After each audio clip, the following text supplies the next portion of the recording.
Mãe é o amor de cabelo grande e superpoderes. Valentina, 5 anos. O Papo de Mina de hoje tá no ar.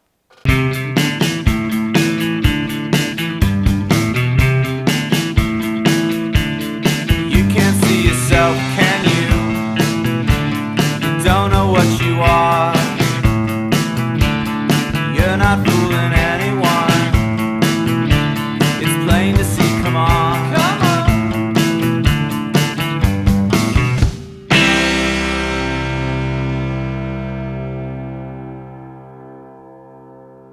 E hoje, finalmente, nós estamos aqui juntas, né, Chay, para conduzir o programa especial do Papo de Minas do Dia das Mães.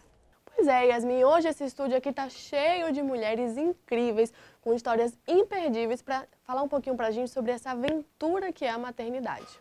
Pois é, Chay, por isso que hoje nós trouxemos essas duas convidadas mais que especiais, a dona Elizabeth, de 46 anos, e a Mariana, de 20 anos. Ambas tiveram filhos jovens e cada um, é claro, em épocas diferentes. E hoje a gente vai bater um papo e vai saber um pouquinho sobre as dores e as delícias da maternidade. E aí, dona Beth, como é que foi quando a senhora descobriu que era mãe? Com quantos anos a senhora tinha?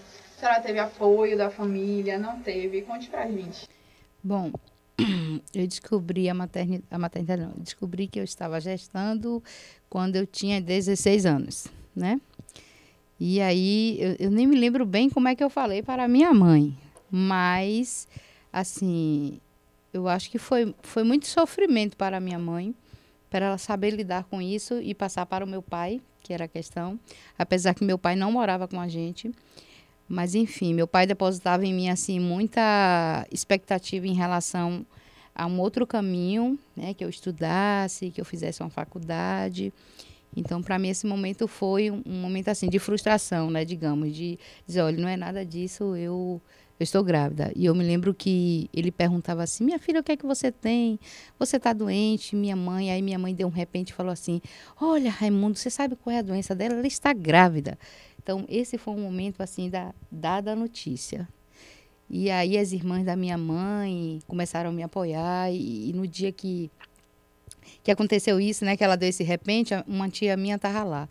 E aí, meu pai também, num ímpeto, ele disse que era para eu abortar. Ele falou assim, eu me lembro, isso tem 29 anos. Minha filha mais velha vai fazer 30 anos. Ele disse assim, vamos apertar um pouquinho daqui, dali. E eu achando que ele ia dizer, não, vamos assumir essa criança junto. Aí ele disse assim, mas a gente vai procurar um médico e a gente vai fazer isso.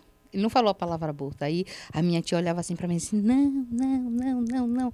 Isso ficou muito marcado, né? Ele passou a vida toda me pedindo perdão por isso, até a minha filha, né? Mas foi assim, nesse primeiro momento foi... O que ele pôde fazer foi sugerir que eu abortasse. E quem disse pra senhora assim, não vai abortar não, vamos cuidar? Quem disse? Eu. eu estava um pouco perdida, claro, 16 anos, né? Dependente da minha família, morar na casa dos meus pais. O pai da minha filha também era um adolescente, né? Nós éramos adolescentes, ele também tinha 16 anos. E assim, nesse momento teve essa intervenção de uma tia minha que dizia assim, não. E aí, claro, isso faz a gente também ganhar mais força, mas realmente a decisão foi minha. Eu disse, não, nada disso. Quando eu caiu a ficha que ele estava falando de aborto, nada disso. Não era aquilo que eu queria. Mas, enfim, não foi fácil dar a notícia. E todo o resto foi menos fácil ainda. E para você, Mariana, conta pra gente como é que foi quando você contou que estava grávida para sua família e com quantos anos você tinha na época? 19, eu tinha 19 anos. Sim, e para contar a minha família foi muito difícil. Aliás, para mim aceitar foi muito difícil, para depois contar a minha família, porque eu não queria contar, porque eu fiquei naquela, ai meu Deus, eu não vou ter, preciso abortar, vai acabar com minha vida, eu não estou pronta para isso. E acabou tudo, eu não vou poder trabalhar, não vou poder estudar, com que eu vou deixar essa criança? Sabe aquela insegurança? E aí minha mãe estava viajando, e eu não conto a meu pai, porque meu pai é meio bravo, não ia contar de jeito nenhum. E aí quando eu tive a decisão de que eu ia ter mesmo, porque eu recorri a várias coisas, né? Ai meu Deus, eu vou buscar médico, eu vou tirar remédio, só que aí eu vi que que não era o que eu queria, sabe? Porque também eu descobri com 2 meses de gravidez que estava grávida. Então, a gestação estava muito avançada. Como foi que você descobriu? Eu descobri porque eu menstruava normal. Só que eu descobri porque estava vindo em um dia, indo embora no outro, vindo num dia, indo embora no outro. Aí eu fui ao médico aí perguntar, doutora, por que está acontecendo isso comigo? Aí, se eu tomava remédio, entendeu? Aí ela, você teve você tomou algum remédio, você tomou algum antibiótico, começou a ver as possibilidades, né, que poderia ter ocorrido. Eu falei, peguei uma gripe, carnaval, fiquei com a garganta ruim, tomei antibiótico. Ela, a gente tem que ver se você não está grávida, né? Eu, como assim? Impossível! Não! E aí, quando eu fui fazer os exames, eu realmente estava. E o pior de tudo é que eu estava trabalhando com crianças, né? Aí eu pegava 8 da manhã e saía 10 da noite. E quando eu via aquelas crianças, eu ficava, ai meu Deus, não é isso que eu quero para minha vida. Vou surtar. Não dá. E aí eu fiquei nessa. Depois minha mãe estava viajando, quando ela chegou, eu chamei ela para ir no restaurante com o meu namorado. Falei, vai ter que ser no restaurante, porque se for em casa ela vai fazer uma confusão que não tem tamanho. Aí eu chamei ela para ir no restaurante, aí fomos. Quando chegou lá, eu tentava falar e... não consigo. Aí eu tentava falar, ela me pedia de falar. E quando eu consegui realmente falar, eu, mãe, é o seguinte... mãe, ela ok. Aí meu namorado falou, minha tia, é o seguinte, Mariana tá grávida. Me conte uma novidade. E aí foi aquela coisa, né? Aí eu pedi para ela contar meu pai. E aí não foi fácil, porque eu não sabia lidar com aquilo tudo. E eu ainda tinha gravidez de risco, que eu podia perder, né? Então eu tinha que tomar remédio para poder segurar. E quando eu decidi que eu realmente ia ter, eu comecei a ir ao médico para poder tomar remédio, para poder segurar o bebê, né? Aí eu fiquei tomando remédio e foi isso. Mas durante a sua gestação, você ficou na casa da sua família? Sim, parei de trabalhar, porque eu trabalhava com evento, então evento é muito beleza, muito grávidas não pode, né? Então foi muito difícil, minha gravidez foi muito difícil, porque até para mim mesmo aceitar, eu com a barriga enorme, meu Deus! Às vezes eu queria, às vezes eu não queria. Então foi muito difícil, porque eu não estava trabalhando, aí o pai de minha filha também não estava, aí ficava naquela agonia. Só que, por fim, minha família me aceitou, me acolheu bastante e me ajudou. Vocês continuaram juntos, você e o pai de sua filha? Sim. Toda a gestação? Toda não, a gente teve umas brigas, porque eu fiquei muito estressada grávida, ficava estressada com qualquer coisa. A gente teve algumas brigas, aí ficou naquele, mas por fim a gente ficou junto. Hoje tem quantos anos sua filhinha? Tem 5 meses. 5 meses. E hoje, como é pra você ter seu bebê nos braços e ver mãe? Como é a sua rotina? É enlouquecedora, como falam, ou é maravilhosa? Eu amo, porque ela é um bebê maravilhoso, ela não me dá trabalho. É um amor que você não explica, é um amor que... Por isso que eu falo, meu Deus, depois que eu me tornei mãe, eu comecei a me dar melhor com minha família, com minha mãe, principalmente, porque você começa a entender as coisas, né? Você começa a compreender porque sua mãe te cobra tanto, porque sua mãe quer que você melhore de vida, porque sua mãe quer que você ande com pessoas legais. Aí você começa a entender e a compreender as coisas. Então, isso foi muito importante para mim. E hoje eu não sei o que seria de mim sem minha filha, porque eu me tornei completamente uma pessoa que quero ter um futuro, quero ter uma prosperidade, eu quero ter tudo por ela, não só por mim, mas mais por ela, entendeu? E é isso. E você, dona Elizabeth, como é que foi para você ter sua filha nos braços tantos anos atrás? Como foi naquela época? Eu devo dizer assim que talvez não pela época, porque foi atrás, mas a maternidade, a gravidez foi uma coisa tranquila, eu diria, né? Depois de passar dada a notícia. A maternidade é uma construção que eu venho fazendo até hoje. E eu vi como é seu nome mesmo? Mariana, desculpa. Que ela traz um dado muito assim, de uma maternidade até de algo muito emocionante. Eu diria que fazer a minha maternidade não foi algo tão emocionante, porque eu passei por muita dificuldade, no sentido de toda a ordem, né? Minha família tinha muito poucas condições, nós vivíamos em 2 vãos. E eu tinha 2 irmãos em casa, uma irmã mais nova, um irmão mais novo. Uma pessoa que acabara de entrar na nossa família que tinha problemas mentais e eu e a minha mãe éramos cuidadoras. E foi nesse contexto que a minha primeira filha nasceu. E eu digo sempre que a maternidade para mim não foi foi uma escolha compulsória. Eu não tenho pudor de dizer isso porque eu amo minhas filhas e tenho uma história de maternidade. Eu tenho 3 maternidades, então 3 concepções de maternidade, enfim. E eu costumava sempre desaconselhar as pessoas, as mulheres, queiram um filho não. Hoje eu não faço mais isso. Hoje eu aprendi a também saber lidar com a minha maternidade como eu pude fazê-la. Então, construir essa maternidade para mim não foi fácil, sobretudo a primeira, né? Porque eu ainda estava mais despreparada, mas aí veio a segunda, veio a terceira e eu com 22 anos eu tinha 3 filhas, uma carreirinha. Agora tu imagina, né? Uma mulher, então a minha primeira filha foi de uma relação que foi na minha adolescência, as outras 2 já foi de uma outra relação onde eu casei. Então, também construída com muitos desafios, eu diria, né? Talvez um pouco diferente, né, dela, porque ela já caiu assim em si dessa coisa linda, maravilhosa da maternidade, de ser mãe, de ser a coisa mais linda do mundo. Eu não consegui vivenciar isso, porque ser mãe naquele momento para mim era assumir muita responsabilidade. E não só com a minha maternidade, mas até com a minha própria família. Porque quando eu fiquei grávida aos 17 anos, eu praticamente também, junto com isso, assumi a minha família de alguma forma, porque meu pai não ficava em casa, a minha mãe começou a cuidar da minha avó que estava doente, e eu meio que abracei toda essa responsabilidade, que era uma forma de eu dizer assim, eu estou aqui na casa dos meus pais, sou mãe solteira, então tenho mais é que ajudar eles agora com tudo.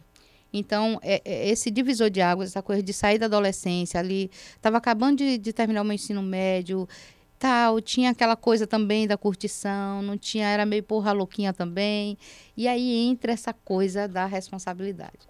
E isso, para mim, administrar isso, hoje eu consigo olhar e dizer assim, eu fiz uma maternidade que eu pude fazer. Mas para mim não foi fácil. Não foi fácil, mesmo tendo uma família de mulheres que apoiam e que estão ali, né, de alguma forma nos apoiando, mas todo o meu contexto, né, desde a minha condição de uma certa até precariedade no sentido material falando, né, a minha família não tinha a mínima condição, você 2 vão, você já mora 4 pessoas, vir mais um bebê, nesse meio tempo entrar também uma pessoa ali com problemas mentais, enfim. Então, tinha todo esse contexto que não era fácil. Então, eu não... Mas, assim, hoje eu sou avó, eu tenho 2 netinhas, tenho um netinho. E hoje tenho construído também uma outra relação materna e tentando, né? Tentando, assim, também ver a coisa, a graça e a maravilha de ser mãe. Mas voltando um pouquinho para sua primeira filha, durante a sua gestação, a senhora teve apoio do pai da criança? Eu não sei o que se chama de apoio, mas ele estava na mesma condição que eu. Eu me lembro que ele aí começou a trabalhar e ele ajudou um pouquinho assim no enxoval, aí levava uma lata de leite, alguma coisa assim. Mas assim, foi também aos trancos e barrancos, né, que eu fui. Mas ele estava presente? Até ela fazer 1 ano e meio, ele ainda frequentava a minha casa, era meu namorado, né, que a gente nunca conviveu. Quando ela já tinha 2 anos, aí eu conheci uma outra pessoa, casei, aí já mudou um pouco a relação, né. Mas também foi um apoio, assim, digamos assim, não sustentava, assim. Não sustentava essa coisa difícil, que é você também fazer uma paternidade com 16 anos. E assim, eu acho que para a mulher ainda fica mais difícil, né? Porque a gente aqui tá ali, que segura a onda de todas as formas, enfim. A dona Elizabeth, ela não é a única. Segundo o IBGE, somente no ano passado, o Brasil ganhou mais de 1 milhão de famílias compostas apenas pelas mães. E, além disso, esses dados são somados aos dos anos anteriores. Antes, a gente tinha 10,5 milhões de famílias formadas só por mulheres. A gente também tem um outro dado que é alarmante. Segundo os dados do Conselho Nacional de Justiça, com base no censo de 2011, nós temos 5,5 milhões de crianças que não têm o nome do pai no registro de nascimento. Inclusive, Chay, essa realidade de pais que não registram os filhos é muito comum, tanto na época da Dona Elizabeth, não foi o caso dela, mas é possível ver que esses registros antigos, a maioria não tem o nome do pai na certidão de nascimento. Mariana, você hoje mantém um relacionamento com o pai da sua filha. Como é que funciona essa relação? Ele te ajuda, ele é seu parceiro, ou você acaba assumindo a maior parte desse papel da maternidade? Ele me ajuda bastante. Ele troca a fralda, dá banho, como se fosse eu, na verdade. Só que eu fico a maior parte com ela porque eu moro com minha irmã e moro com minha mãe. Então, quando eu estou com minha irmã, quem divide as tarefas sou eu, ela e minha cunhada. E quando eu tô com minha mãe, aí ele vai para lá todo dia, fica com ela, me ajuda bastante. E só que ele trabalha também, né? Mas quando ele não tá trabalhando, ele me ajuda bastante, bastante mesmo. Quando eu tô bem cansada, ele me ajuda. Me ajuda, tipo assim, de uma forma que eu não esperaria dele. Por que você não esperaria? Quando você nasceu, por exemplo, você sabe, a sua mãe já comentou com você se o seu pai tinha essa relação de tomar conta de você ou da sua irmã, ou se era mais a sua mãe que assumia? Porque Meu pai, ele teve que tomar conta de mim porque minha mãe teve problemas depois que eu nasci, então eu voltei para casa e minha mãe ficou internada. Então ele teve que me assumir, né, recém-nascida, tipo prematura, porque eu era prematura, então ele teve que me assumir.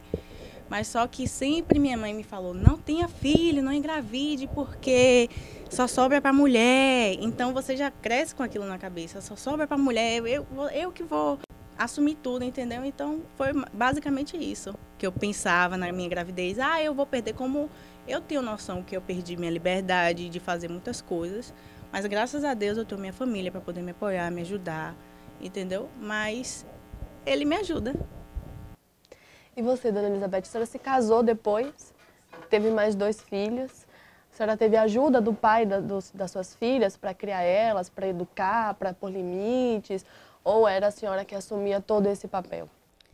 Eu fiquei casada por 12 anos, certo? Então, assim, eu acho engraçado falar ajudar, né? Como se, enfim, eu acho que quando eles fazem, né? Quando fazem, eles têm que fazer, né? Não deveríamos entender que é uma ajuda.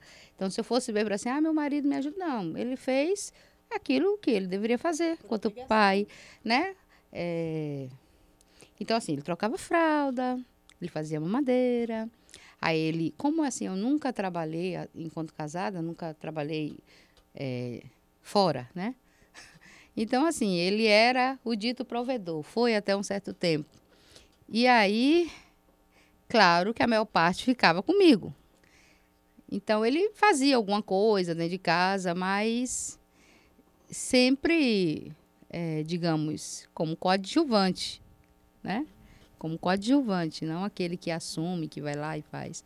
Enfim.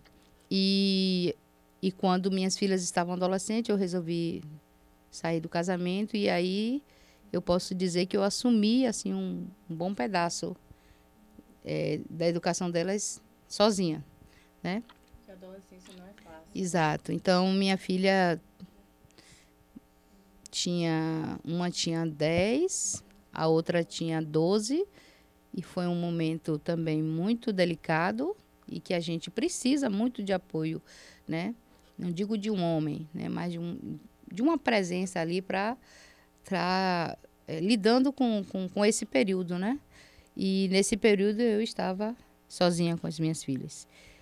E isso deixou algumas marcas também. Então, eu não posso dizer que ele foi ausente a vida toda, que ele se presentificou, né, lá na primeira infância, mas também quando elas estavam, né, entrando na adolescência, aí eu continuei só com elas, né? Ele até se afastou, sumiu e depois fazia uma relação mais por telefone, visitar de vez em quando, enfim. Então, eu diria que essa parte foi tão complicada quanto a minha primeira gravidez, né? E que eu também passei muitos desafios, né? Nesse sentido. Então, essa parte também foi muito desafiante nessa segunda relação. Enfim. A senhora contou com apoio externo de mãe ou amigos? Nessa época, minha mãe já era falecida. E quando eu me separei, eu fui morar justamente na casa que foi de minha mãe. Eu tinha meu irmão. Eu acho que é sempre, talvez, de uma certa ingratidão a gente dizer que não contou com as pessoas. Então, eu consegui, por exemplo, alguém que me conseguiu um emprego. Então, eu fui trabalhar. A minha família, por parte de mãe, é uma família muito acolhedora, né? Eles sempre estão ajudando, né? Então, na minha história, eu não posso dizer que eu não fui ajudada. Então, eu consegui emprego, as pessoas me ajudavam de alguma forma, sabe? Mas era eu que tinha que dar conta ali daquela situação, né? Que eu voltei de novo a ser uma mãe solteira, né? Mesmo já avó, porque aí eu fui avó muito cedo. A minha filha, com 16 anos, ela também teve uma criança que fez 13 anos agora. E aí um outro desafio, né? A gente sai, ganha uma independência e tal, e tá ali. Aí sim eu me coloquei como aquela que está dirigindo a casa sozinha, né? Dando suporte sozinha, trabalhando, tendo que ir para a rua trabalhar. Minhas filhas naquela fase de começar a namorar e tal. Enfim, e nesse momento eu estive muito só, sem a presença de um pai, de um companheiro. Talvez essa tenha sido do meu percurso uma parte muito difícil também da maternidade. A minha filha, né, a mais velha, aí engravidou também, aí saiu dentro de casa, depois voltou, enfim. Foi também complicado. Mariana, a gente estava conversando e você queria fazer uma pergunta para a dona Elizabeth. Eu queria perguntar se quando você teve sua primeira filha, você quis ter as próximas ou você queria parar só nelas ou foi acidente? Eu nunca planejei ser mãe. Por isso que eu falei no início que a gravidez, para mim, foi uma escolha quase que compulsória. Eu nunca planejei ser mãe, nem da primeira, nem da segunda, nem da terceira. Por isso que fazer essa maternidade para mim foi uma construção e ainda é uma construção, né? Então, não está nesse nível assim, eu escolhi, eu queria... Eu acho que, na verdade, eu nunca nem sonhei ser mãe, né? Eu não sou uma mãe megera, não, pelo amor de Deus. Enfim, então, assim, para ser muito franca e transparente, eu nunca planejei nenhuma gravidez. Nenhuma. Você planejou a sua? Não. Eu tenho vontade de ter mais filhos, mas não por agora. Para mim é uma bênção ter filho, independente da situação. Quando você aceita, eu aprendi que quando você aceita a ter um filho, dói menos. Dói menos e as coisas ficam mais fáceis de você criar ela, de você dar amor. Ficam mais fáceis, mas dói menos. Não, eu acho que fica mais fácil, porque quando eu tive uma depressão pós-parto. E então eu fazia as coisas meio que assim no automático. Eu não fazia por amor, eu fazia no automático de ter aquela rotina de ter que cuidar dela. Então, para mim, depois que eu aprendi que aquilo ali vai ser pro resto da minha vida, ser mãe, que aquilo ali é o amor da minha vida, e aí foi mais fácil para mim, tanto para mim como para a família inteira. Você acha que esse amor, a maternidade, isso vale para vocês duas? É construído? Você constrói o amor por sua filha? Você constrói. Cada fase é uma etapa, porque o início não é fácil, porque você fica muitas noites sem dormir. Se você não tiver apoio de alguém, você simplesmente fica muito nervosa, né? Porque você fica muito tempo sem dormir.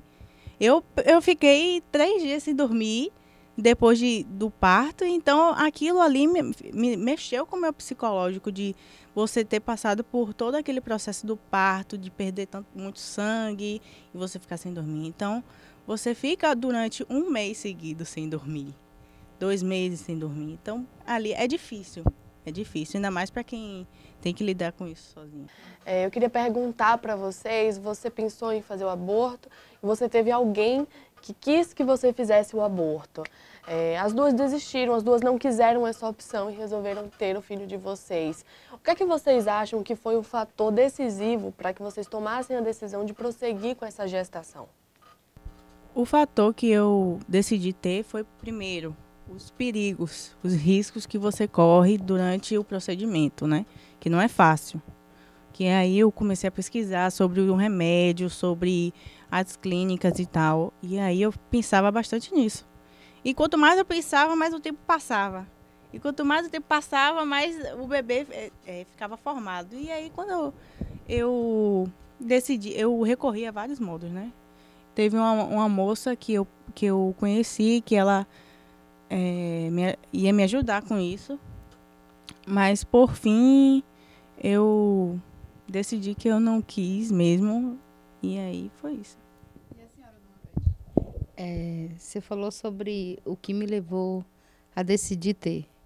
Eu não saberia te responder agora e voltar aquele tempo e dizer. Mas fiquei pensando no que você perguntou antes sobre essa construção do amor materno.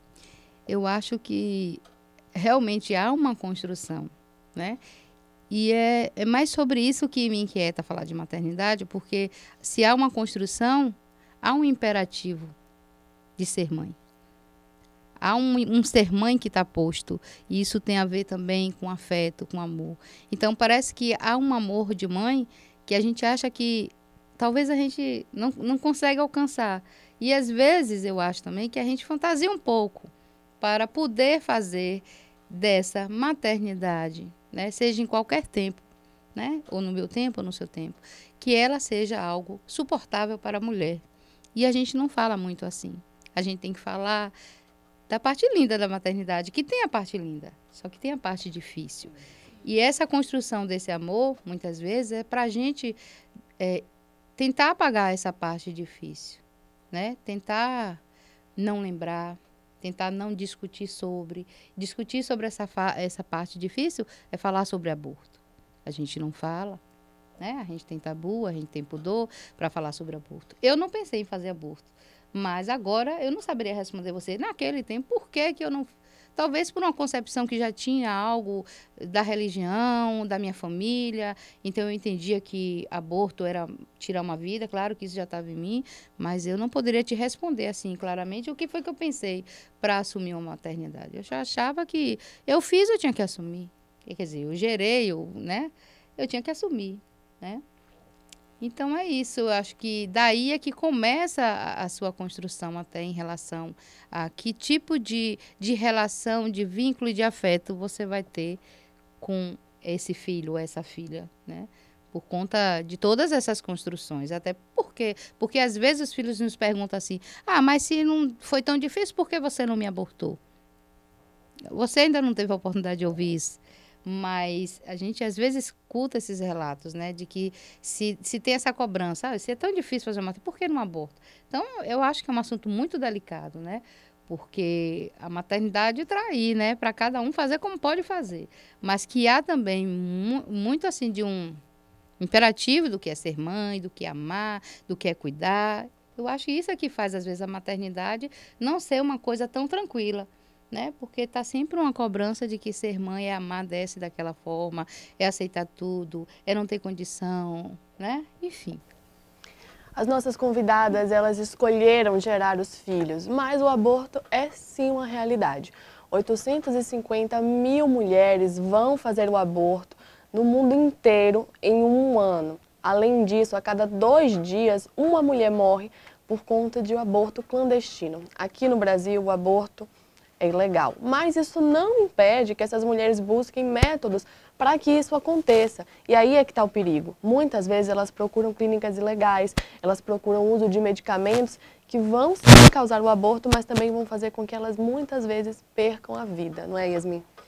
Pois é, e mesmo sendo ilegal, mesmo sendo uma prática clandestina, isso não impede que as mulheres abortem. Um estudo feito pela ANES Instituto de Bioética e pela Universidade de Brasília afirma que 20% das mulheres vão realizar um aborto ilegal até o fim do ciclo reprodutivo. Além disso, os dados de 2015 mostram que 417 mulheres abortaram no Brasil. Isso apenas na área urbana, porque na área rural esse número cresce ainda mais. Esse número vai para 500 mulheres que interromperam a sua gestação. Pois é, e a gente também sabe que o aborto ele escolhe as classes. Mulheres de 18 e 39 anos normalmente abortam em clínicas particulares. Dessas mulheres, a maioria delas tem um ensino médio completo, 28% tem um ensino superior também completo. Além disso, a religião não é um impeditivo para essas mulheres. Mais de 50% dessas mulheres que abortaram são católicas e 25% são evangélicas. A pesquisa também mostra que outro grupo de mulheres que abortam através do uso de remédios tem entre 20 e 29 anos com até 8 anos de estudo. Em sua maioria, são trabalhadoras, estão em uma união estável e ainda são católicas e usuárias de métodos contraceptivos. O assunto é sério, deve ser debatido. A gente não está aqui para fazer apologia contra ou a favor do aborto, mas você tem direito à informação. E, além disso, você tem o direito de decidir o que você quer que aconteça com o seu corpo. Porque, como a Chayenne acabou de falar, é o seu corpo, suas regras. Você decide se você quer ser mãe ou se você não quer ser mãe. Isso não deve ser imposto. Vocês usavam camisinha, vocês tomavam remédio, vocês tentavam não engravidar e aconteceu. Como é que foi isso? Bom, quando você tem um relacionamento que passa de um ano, você começa a, tipo, vou usar a camisinha agora, e depois você esquece, acaba você esquecendo a camisinha e acaba transando sem camisinha. Sempre acontece, né? Mas quando você toma remédio, você fala, não, dessa vez não foi. Mas o que eu quero dizer é que independente de remédio, de tudo, vocês usem camisinha. Camisinha fura, sempre vai existir isso de camisinha furar, mas usem camisinha não só pela gravidez, mas também por doenças. Que muitas vezes a gravidez é um privilégio, né, do que você pegar uma AIDS, uma doença pior. Então, minha mensagem é essa, usem camisinha, aproveitem como podem, e é isso. Bom, eu devo dizer que eu nunca usei método anticonceptivo enquanto adolescente, né?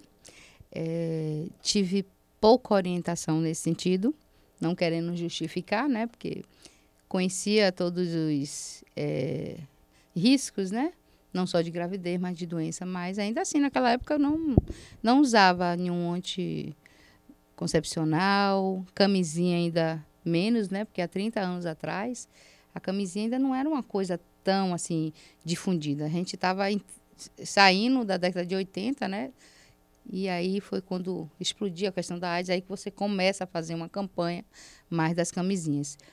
Mas, assim, quando minhas filhas começaram a ter vida sexual, eu sempre, pelo amor de Deus, se previna, vá no médico, faz um anticoncepcional, faz uma camisinha. A gente sempre está nessa preocupação, né? Por todas as questões que ela já colocou. Mas eu nunca fiz. Não precisa mandar. Bom, agora vamos descontrair um pouquinho. Eu queria aproveitar e fazer uma brincadeira com vocês duas, que são duas mães.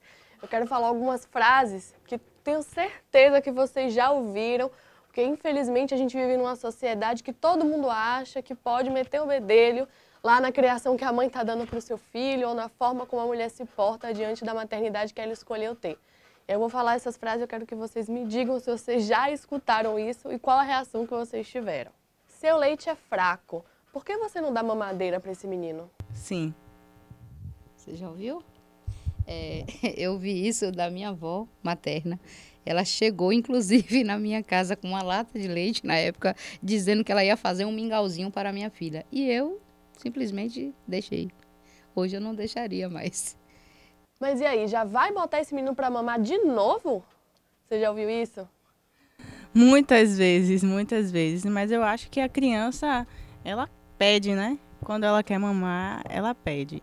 Então, como a minha filha ela já está bem gordinha, ela não é Ela não fica toda hora querendo mamar, ela fica bastante tempo sem mamar e aí quando ela quer, ela pede, simplesmente pede.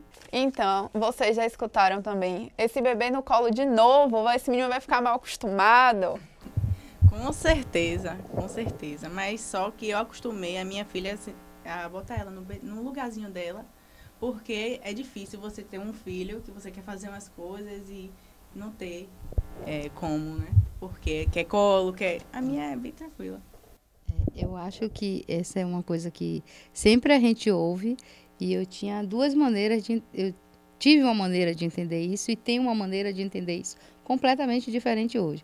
Hoje eu digo assim para minhas filhas, bote, fique com ele no colo, deixe quem quiser falar que vai ficar viciado, porque agora é o momento de você dar colo. Talvez porque eu não pude tanto dar esse colo a elas, porque tinha tantas responsabilidades, tinha que trabalhar feito não fazer nada, tinha que cuidar de 3 crianças, então eu fico pensando assim, eu me cobro, eu deveria ter dado mais colo.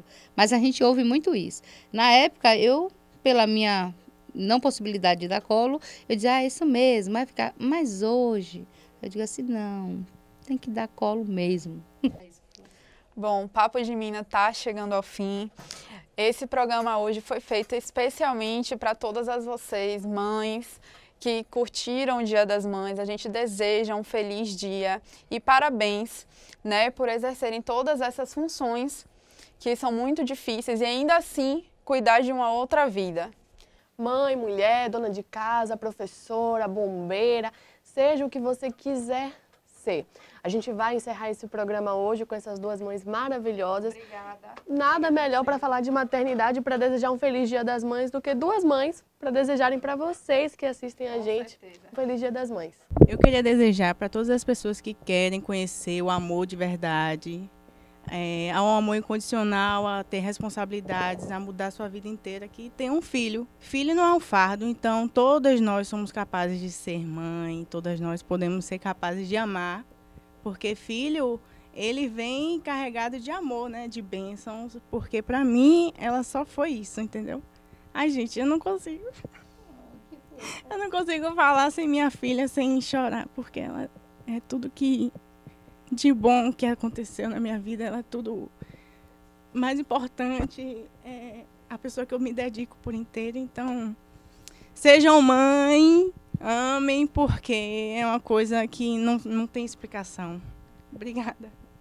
Obrigada às meninas, né, pela oportunidade de poder falar um pouco de maternidade, de ser mãe. Aí eu queria deixar como último registro uma mensagem que eu fiz tem uns 2 meses, que é mais ou menos assim, né? Que eu me pergunto sempre, né? Para além de parir e cuidar, o que é ser mãe? Do mais prosaico e poético discurso, algo sempre nos escapa, transborda. Então, na louca pretensão de querer ser tudo, é justo do nada que a mãe se encerra e vela, não sem certa angústia, a possibilidade de não ser. Então, o que eu queria desejar para as mães é essa possibilidade de não ser tudo que tudo que vem como imposição desse amor, dessa condição materna e poder, quiçá, amar plenamente, que ao final é isso que importa, porque só o amor nos encoraja, nos impulsiona e também nos liberta.